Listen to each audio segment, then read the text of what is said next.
Welcome to our STRATA podcast. Today, we have the pleasure of speaking to Vivek Gehani, and Vivek comes to us from Dubai. Very excited to speak to him today about his life and his passions, and we're going to have a great conversation today. So, Vivek, really welcome to STRATA. Thank you. Thank you. Thank you for having me. Yeah, we're excited about it. So, why don't you tell me a little bit about your background, Vivek? Yeah, sure. Sure. So I actually grew up in Kuwait. I was born and raised there, spent 17 years of my life there, and then went to study in India. I studied my computer engineering there. Did not enjoy it at all, so never worked a day in my life as a computer engineer. Found my passion during my MBA in New York, doing finance, and I've been in finance ever since. Moved to Dubai in '98. So before Dubai is this big bustling city that you see it today.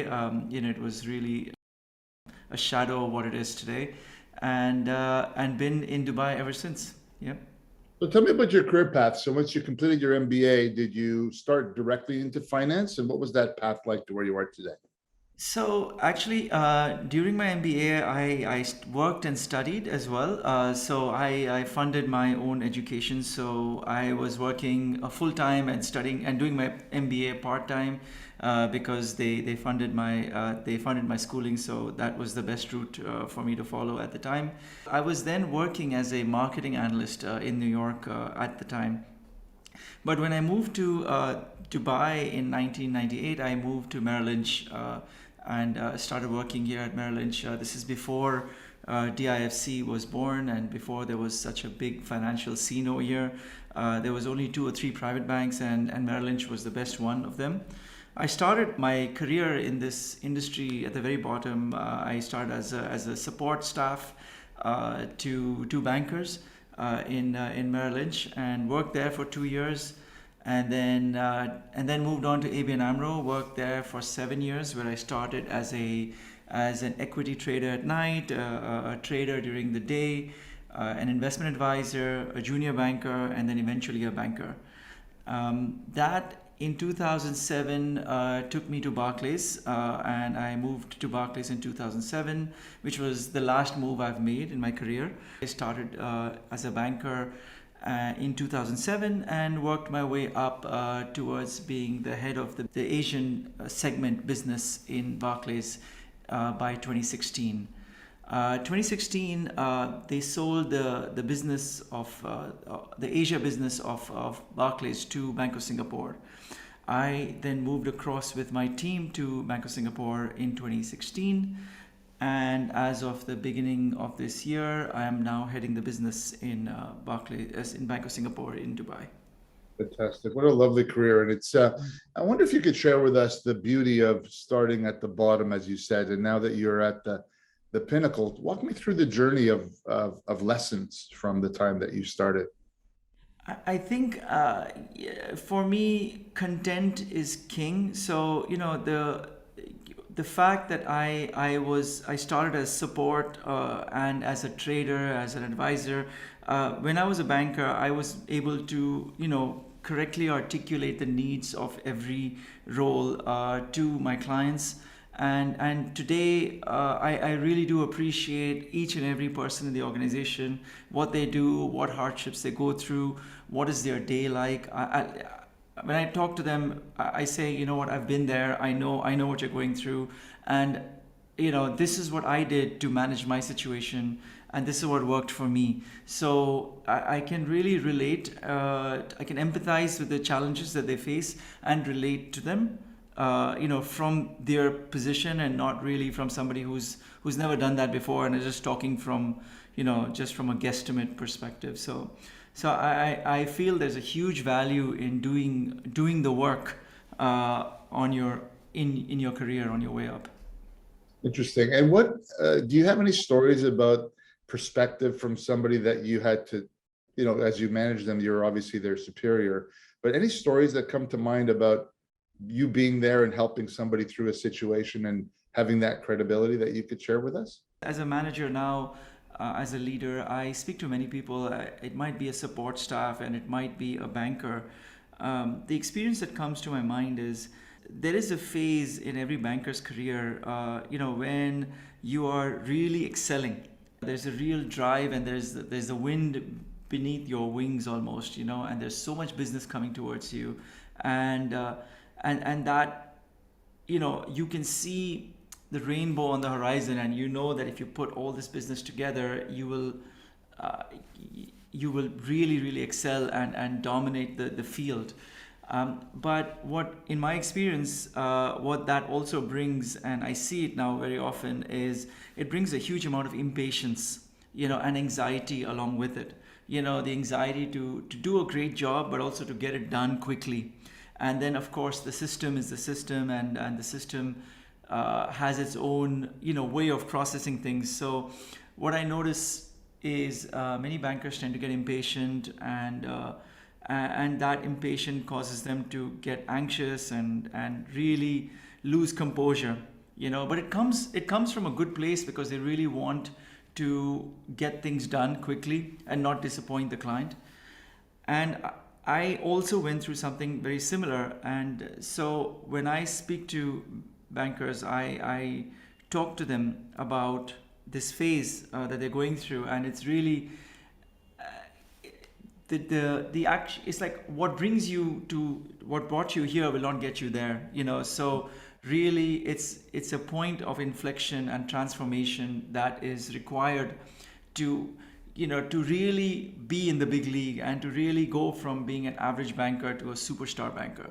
It's not about just the numbers, or just the performance, or just the clients. It's also the composure, and how you do the work and evolve as a person to take on the mantle of being a superstar. So that one instance is what I feel is something that's quite transformative and important. One of the passions that you have is performance, is peak performance and leadership. And as you're describing the story about bankers having inflection point, you're really illustrating that performance isn't a linear line to get to that place. So let's talk a little bit about your passions in that context. So my passion is learning. So I love, and it's really funny, because I spent my entire childhood running away from it.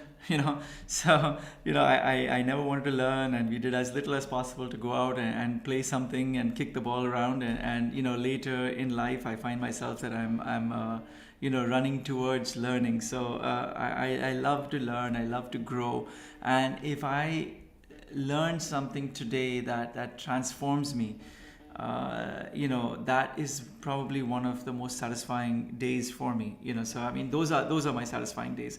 So learning every day is something that is my deep passion, and I look to learn every day, not just from a book, but also from people. So if I enter a conversation, I always think about the conversation later, and I wonder, did I learn anything from that conversation? Did I pick up something that can that can make me think differently about something? So I'm a very keen learner, and learning is a key passion of mine. I hope I answered your question. Yeah, you did. And well, but again, how do you transfer? So one of the things that you do is you're also a coach, right? So, you're interested in peak performance, holistic leadership, and as a coach, because you coach your team every day, don't you? So Yep. how do you transfer that passion of learning to your team? Is it something you talk to them about? Um, yes, I do, but I also recognize the fact that everybody's passions are not going to be in the same place as mine. So although my passion is learning, so what I do is I bring I learn to help my team. So I'm always bringing my learnings in service of the team. So when I talk to them, it's always from a perspective of something I might have read or something I might have experienced, and sharing. And I really try to push the envelope and open up different horizons and different perspectives to my teammates and pretty much anybody I come across. That's how I share what I learn. And sometimes you can share your learnings through conversation. Not always that they have to do the learnings themselves, but I'm always encouraging them, encouraging people around me that you gotta read something, learn something every day. If you stagnate, you die. And David, do you see that part of peak performance in your world, that learning contributes to your performance in a big way? Absolutely. So that's the thing, right? There are so many things to be said here, right? I mean, what brought you here will not get you there, right? So at every crossroad in your career, you need to transform yourself. You need to evolve. You need to, in your career as well as in your relationships, you need to do the work. You need to think about how am I going to evolve to the next level in my relationship as well as in my career. And the work involves really thinking about what are my strengths, what are my weaknesses, and how can I. So coming to terms with your weaknesses, understanding and recognizing your weaknesses, and then thinking about how to overcome them, consciously, and maybe with a coach, thinking about, and this is where I'm happy to help, is how do you overcome the weaknesses? Because when you can overcome them, that's when you can do a shift up to the next level. Mhm. And what's interesting about human performance is most people are not very self-aware, right? They may be aware of what they're strong, but they're not always aware of their weaknesses. So as a coach, how do you sensitively bring that up? Especially, you're also their superior in a lot of ways. Right. Yeah. But how do you bring that up to ensure that they're maximizing their performance, and then they can be more self-aware going forward, so they could be more self-reliant? So the first thing is that people have to be ready. Okay, people. I mean, I've tried in the past to coach people um, who are not ready, to do the work, and those conversations just fall flat. It's you as a human, you need to be in a place where you feel that I am ready to do the work, and I'm ready to evolve, and I'm ready to listen, to think about ideas to move forward. So when somebody is in that place, I mean, I can obviously encourage. I talk to people about how coaching has helped me personally transform myself and get myself to the next level mentally and emotionally. And when people are saying, what, I'd love to be on that journey. I'd love to overcome my weaknesses, or I don't like the fact that I lose my temper. That's when I say, what, I can help you. Let's sit down and discuss this. And so I don't really come in from a position of seniority. I come in from a position of a concerned human being and a coach. So I say, what, I'm available to you, as a resource. So please use me. And for those who do, we enter into a series of conversations in coaching, and that when when you're in the right place to learn, and a resource like me will come in and just shift people, because they're ready to receive, and that becomes a major transformative uh, thing for the coachees almost. That's interesting because I think some of the things we've talked about in the past is you believe it's about a whole person, right? It's about a holistic approach to that. So sometimes you must delve into their personal lives as well, because you can't really separate the worker from the person, right? So talk to me about your approach when you're dealing with that whole person. So in coaching, we believe that, and it's quite often said that you are the same person, the whole person. So we don't coach the problem, we coach the person. So we are talking to the human being, and the human being at work is also the human being at home.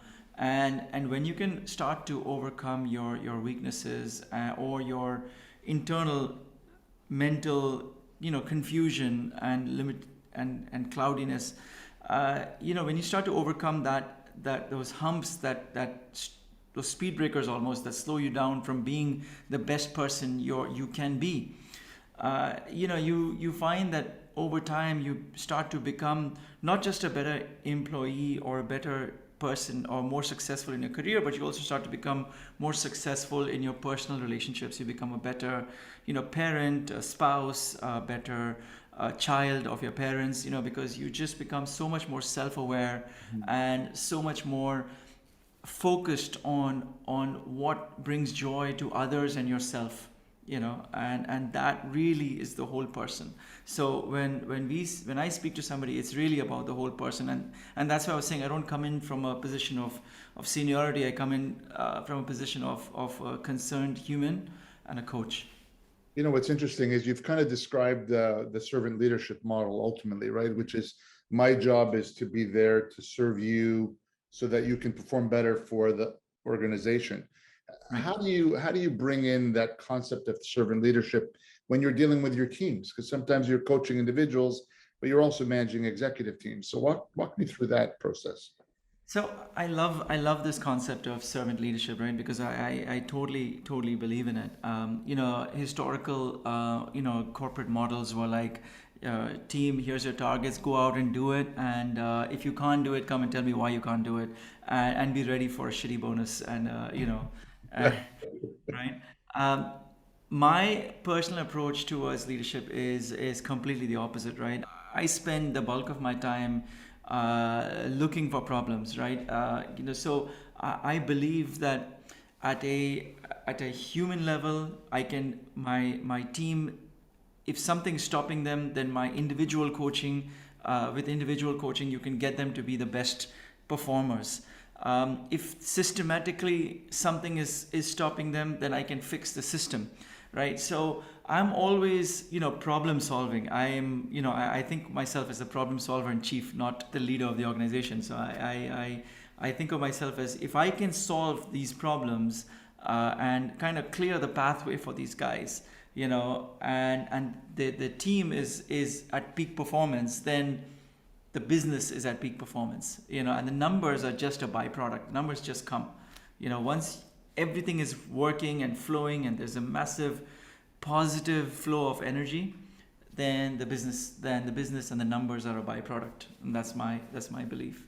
It's a beautiful way to think about business, because you use the word joy, and I don't want to forget that word. That at the end of the day, as human beings, we all seek joy in our relationships, and you've been able to build, I guess the right word is culture, isn't it? Mhm. A culture within the bank that allows people the freedom to have those conversations.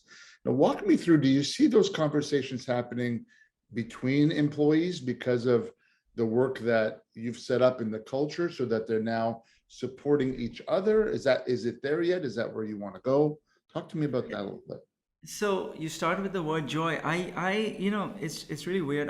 In a corporate atmosphere, I think I'm probably one of the few people who actually uses words that are not typically meant for the corporate world traditionally. So I love using words like joy and passion and love. And I say to people that I love my team, and I really want a deep sense of joy and fun for people who come to work, and we work very very hard to ensure that people are having fun, and you spend 8-10 hours a day in the office. You better like the people that you work with, and when we can clear up these pathways of frustration, then all that remains is joy. So I'm like, tell me your problems, tell me your frustrations, let me try to fix them. And if and once these are fixed, then all that's left is fun. And we all know why we are here, right? We all know that we are here to serve the corporate goals. That's a given. Comes to the office to do the best that they can every day, and that's my belief. Whether we agree with each other or not, everyone is here to do their job to the best possible way. So if we can do it in a place where we respect each other and respect each other's views, and are not sitting in a place where there's no information flowing, and when you create transparency, transparency removes a lot of the gossip.